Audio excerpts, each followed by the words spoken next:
জানাই। একটা গ্রামের ভিতরে আমরা অন্যান্য পাড়ায় যাই।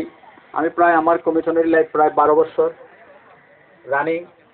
কিন্তু এইরকম 100 জন তরুণ স্বতন্ত্র পোশাক পরে তারা স্ব অবস্থানে দলের ব্যানারে তারা এক জায়গায় কখনো অবস্থান হতে পারে নাই। প্রত্যেকটা গ্রামে গ্রুপিং আছে, রাজনৈতিক সমস্যা আছে, কিন্তু আমাদের মল্লিকপুরে তার ব্যতিক্রম।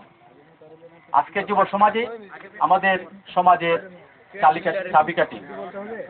আজকে দেশের ভিতরে একটা অরাজকতা, অবরোধ, হরতাল, হানাহানি, অগ্নিদ্বন্দ্ব, বিভিন্ন জায়গায় মানুষ মারা যাচ্ছে, গাড়িতে পেট্রোল বোমা দেওয়া হচ্ছে, কিন্তু আমাদের মল্লিকপুরের যুব সমাজরা, আমাদের মল্লিকপুরের সাধারণ ভাইয়েরা কেউ এই সমস্ত জড়িত নাই।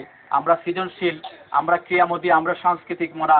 আজকের এই অনুষ্ঠানের মধ্যে দিয়েই আমাদের প্রমাণ হচ্ছে যে আমরা সম্প্রীতি এবং এই শৃঙ্খলতার মধ্যে আমাদের মল্লিকপুরের মানুষ একতাবদ্ধ।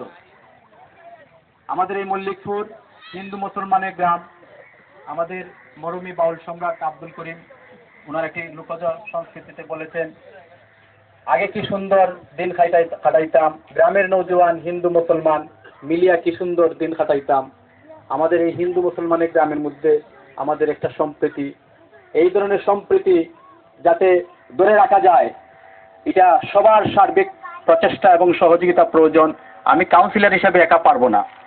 আমি এটাই পারবো, আমি কখনো সন্ত্রাসকে প্রশ্রয় দেব না, কখনো